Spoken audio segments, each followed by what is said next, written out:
What do you do when the thing that gave you wealth becomes the reason you can't sleep at night? Mira thought she had beaten the system. Rich clients, silent deals, a house bought in cash, and secrets buried under satin sheets. But when her skin broke out in rashes and her body began to wither, she faced the one thing money couldn't silence: the truth. One client, one night, one virus. And now, as her empire crumbles, she's forced to ask, was the price of survival worth the cost of her soul? To understand how it all began, take a deep breath, sit back, and maybe grab a coffee or popcorn. Because this isn't just Mira's story, it could be anyone's. Mira lived in the heart of a bustling city where traffic blared like a symphony and streetlights painted the nights with gold. Every day, she walked into Serenity Touch Spa in her simple, elegant uniform, her calm energy contrasting with the chaos outside. Mira was not just a masseuse, she was the best. Her hands moved like poetry, easing pain, stress, and tension from even the hardest clients. Her beauty was soft yet commanding, clear caramel skin, almond-shaped eyes that held stories, and full lips curved into a patient smile. Everyone noticed her, men especially. They flirted, some even proposed. But she remained untouched, detached from their desires. Her job was her sanctuary. Yet beneath the grace was quiet exhaustion. Mira barely made enough to survive. Her rent swallowed her income, and after bills, little was left. Sometimes she skipped dinner just to save for transport. She didn't complain, never did, but the truth burned inside her. She knew she was worth more. Every client left refreshed, and many requested only her. She was building the spa's reputation, but what did she have to show for it?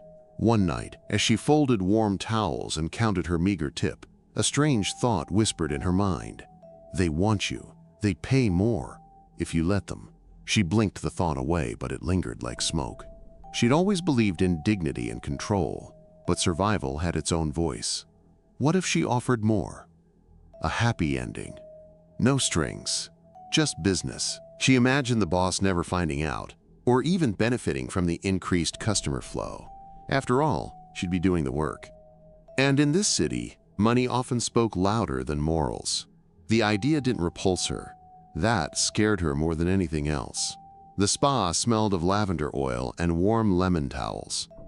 Soft jazz played in the background, and Mira moved from one room to another like a gentle breeze. Her touch, her voice, even her silence. Everything about her brought calm. Regulars booked her weeks in advance. Some clients left long notes praising her skill. Some stared too long. Others tipped too little.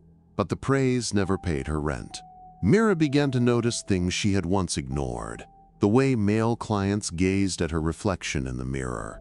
How some lingered even after their session ended. One man, a rich-looking hotelier, once placed a bundle of Naira notes on her table and said softly, "Double that touch next time, and I'll triple this."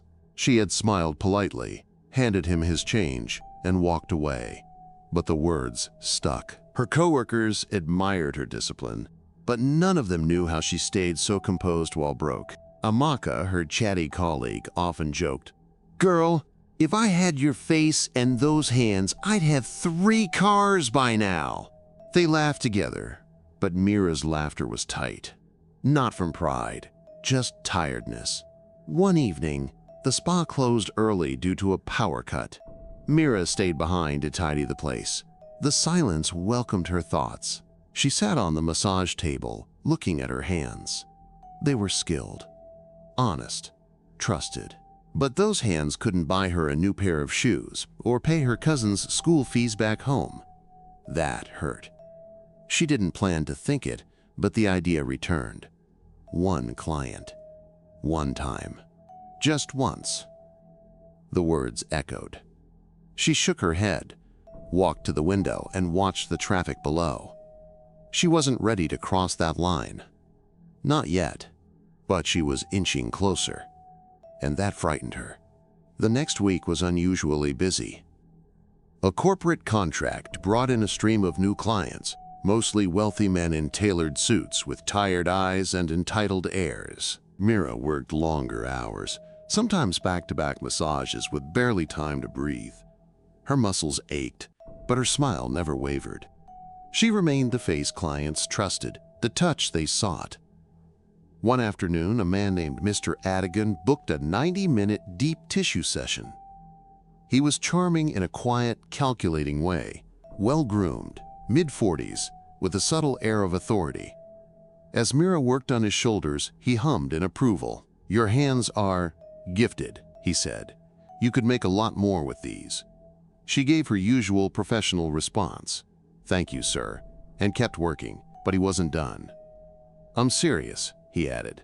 "You know how the world works. I could introduce you to private clients, the kind who pay very, very well for more than massages." Mira's fingers froze for a moment. Then she continued, more gently now, masking her reaction. When the session ended, he left a thick envelope on the table. "No pressure. Just think about it," he said, buttoning his shirt slowly. "That's just for your time." After he left, Mira stared at the envelope. Her heart thudded. Inside was 50,000 naira, more than she earned in a week. No note, no strings, just the silent message of possibility. She locked the money away in her locker, untouched. But that night, sleep escaped her. Her mind raced with questions, tangled in fear and temptation. "Can I really go through with this?" she asked herself, staring at the ceiling. "If it's my choice, does that make it any less wrong?" Her morals and desperation clashed like two storms inside her chest, and she had no answer, only the weight of a decision she wasn't ready to make. The line between survival and surrender was beginning to blur. Mira woke up that morning, staring at the ceiling of her cramped apartment. The ceiling fan creaked above, spinning like the thoughts in her head. Bills were due. Her landlord had warned her again the day before. Her little brother had called, asking if she could send money for their mother's medication. She lied and said she already had. She got up, dressed, and walked to work with a tight chest. The air smelled of dust and fried akara. The world kept moving, but Mira felt stuck. When she got to the spa, the envelope from Mr. Adigan was still untouched in her locker. She stared at it. Then, with slow hands, she opened it again, counted the crisp notes, and tucked them deep into her handbag. No one noticed. That day, Mira was different. She still smiled, still worked with grace, but inside, she had crossed a line, even if she hadn't acted on it yet. It wasn't about the money alone. It was the thought that maybe she could control this, choose who, choose when, keep her dignity in pieces, and still survive. Late that evening, a new client came in, young, soft-spoken, obviously shy. Mira recognized the nervous energy. He was gentle, polite, and thanked her after every muscle she eased. Toward the end of the session, he said what others had only hinted at. "Some of the boys at the club told me certain services can be arranged." Mira's heart raced. She looked at him, really looked, and saw no danger, no pressure, just quiet curiosity. She said nothing for a long time. Then, in a calm voice, she asked, "How much?" Her voice didn't shake. Her hands didn't tremble. She was still Mira, but no longer the same. The first step had been taken. The room was dim, scented with jasmine oil and faint traces of regret. Mira stood alone after her last session, her back against the massage table, the fan humming above like a distant whisper. The money from the client was already tucked away, neat, folded, hidden deep in her purse, like a secret she wasn't ready to admit. It wasn't what she thought it would be. There was no shame, no thrill, just a strange hollowness. The man had left quickly, thanking her more awkwardly than he arrived. She had smiled, professional as ever. But inside, something small cracked. Maybe it was her belief that she could do this without consequences. Maybe it was the silence afterward that made her question herself. As she cleaned the room, Mira caught her reflection in the full-length mirror by the door. She paused. For the first time, she didn't see the confident, graceful woman everyone adored. She saw someone tired, someone pretending not to care, someone balancing survival on the edge of a blade. Was this how it would be now? Quiet transactions behind scented curtains? Would her name be whispered among clients for more than just her touch? And what if her boss found out? What if Amaka guessed? That night, Mira sat on her bed, staring at the money spread out in front of her. It was more than she'd ever earned in one day. Her phone buzzed. Another message from Mr. Adigan. "Heard you've started. Told you it would be worth it. Ready for a bigger offer?" She didn't reply. Mira lay down, her eyes open in the dark. She had made a choice. Not because she was weak, but because the city was unforgiving, and sometimes being good wasn't enough. The mirror would never lie, and neither could she, at least not to herself. Mira sat in the dark, the glow from her phone screen reflecting on her face. Mr. Adigan's message stared back at her like an open door. She had wrestled with her thoughts all day, and now something in her heart had quieted. The logic was brutal but clear. She needed money, and no one else was going to hand it to her. 5 to 10 clients a month, controlled, selective, discreet.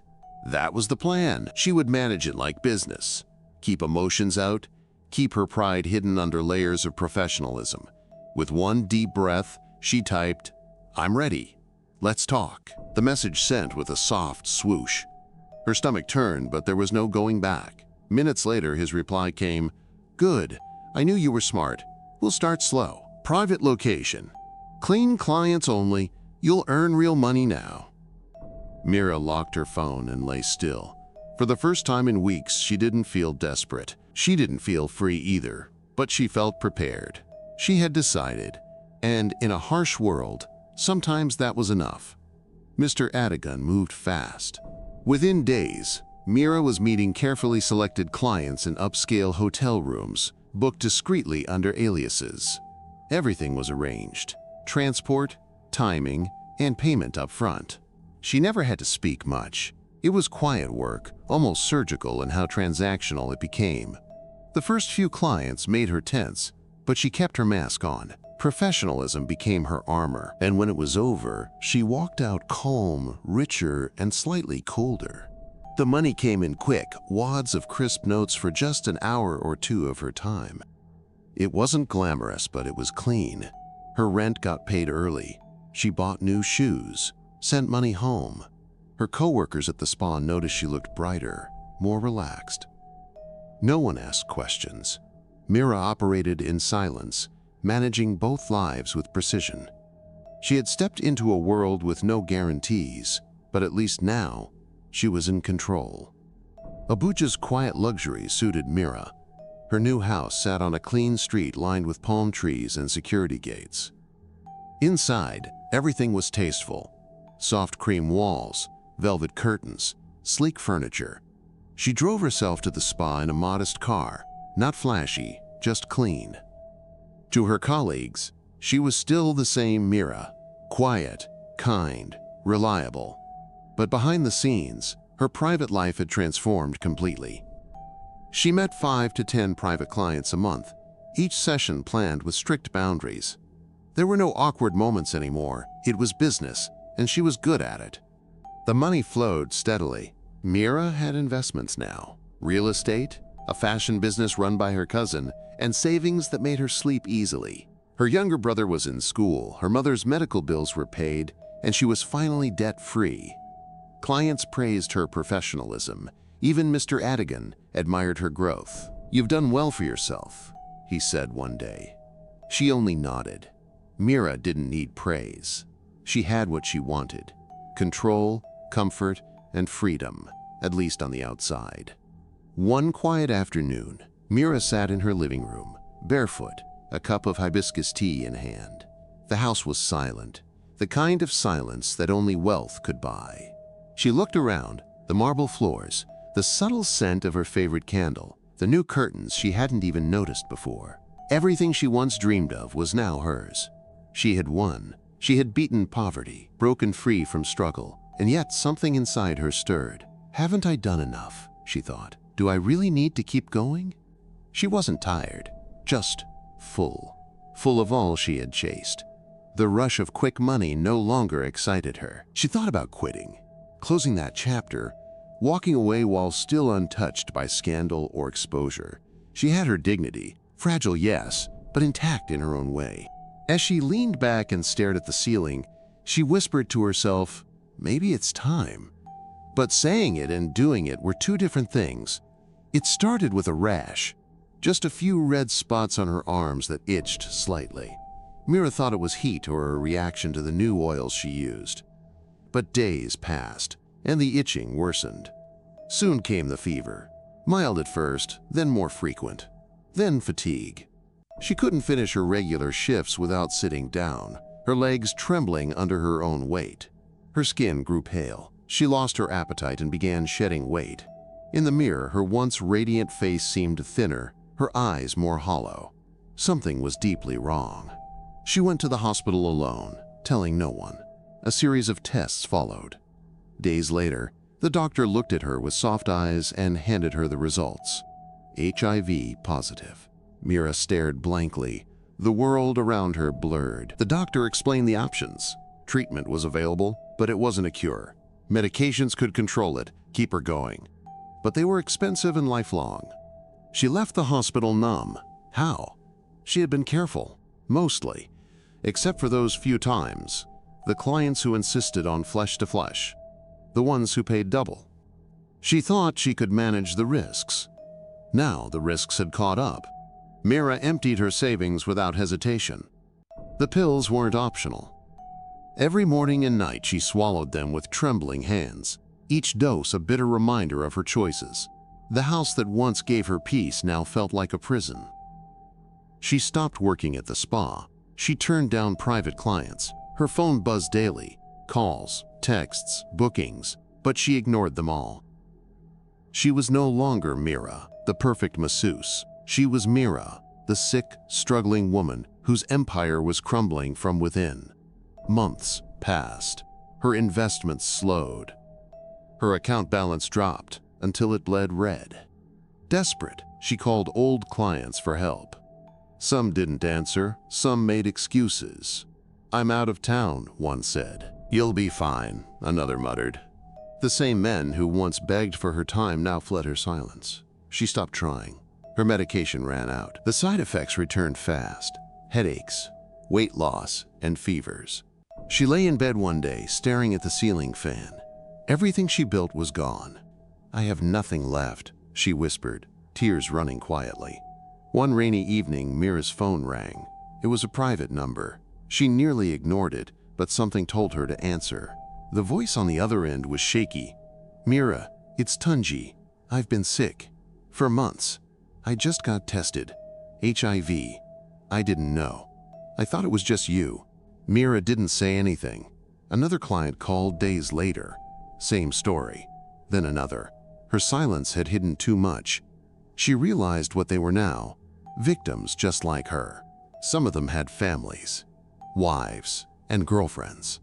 The ripple effect was spreading far beyond her reach. The more she listened, the angrier she became, not just at herself, but at him, the one who started it, the one who demanded raw contact and paid the most. She remembered his name, Kelvin. He was smooth, confident, and always careful with his lies. When she confronted him months ago, he had laughed it off. "I get tested. I'm clean," he said. But now it was clear he wasn't. And he knew. She had trusted him because he paid well. And now his silence had cost her everything.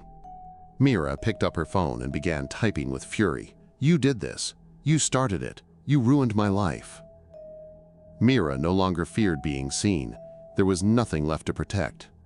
Her name, her reputation, her body, it had all been taken, piece by piece. She posted anonymously on a women's health forum, sharing her story in full. No names, but enough truth to make others think twice. Messages flooded in, support, shock, even more confessions from women like her. The lie of control had failed them all. And Mira finally understood. It was never power. It was survival dressed in silence. The spa reached out to her weeks later. Her boss was concerned. "Where have you been? We miss you here." Mira didn't respond. She couldn't. There was nothing left of that girl who walked into Serenity Touch Spa every morning with hope in her chest. Now, All that remained was the woman who had tasted everything: money, freedom, downfall, and lived to tell the story. Barely. She sat in her now empty house and whispered, "I gained the world, but what did I really win?" The silence answered her, "Nothing, nothing at all." The house was still hers, but it echoed differently now. The curtains remained closed most days, and the furniture collected dust. Mira sat in the silence, her body frail but alive. One morning, after rereading the dozens of messages from women who had responded to her anonymous post, something shifted. They didn't judge her. Some cried, some confessed, others thanked her. Her story had opened a door, and for the first time in a long while, Mira felt useful again, not for her body, but for her truth. She created a small online group for women in the beauty industry: masseuses, spa workers, hairdressers, women often targeted, underpaid, or exploited. She shared more of her story, this time with her name. Her first video was shaky, her voice low, but her words landed. She didn't ask for pity, she offered a warning and a way forward. Bit by bit, women joined her, confided in her. Her inbox was full of pain, but also hope. She was no longer the girl with golden hands. She was a survivor, and now a guide. The money was gone, but in helping others, she found something richer than wealth: peace. Mira learned too late that not every opportunity is worth the price it demands. What felt like power was really a slow surrender of dignity, of health, of self. She had chased survival and found herself trapped in silence, masked by wealth. In the end, she realized, money fades, beauty changes, but the choices we make echo far beyond what we see in the mirror. Her story is a warning and a whisper of hope. To every girl standing at the edge of desperation, your body is not your only way out.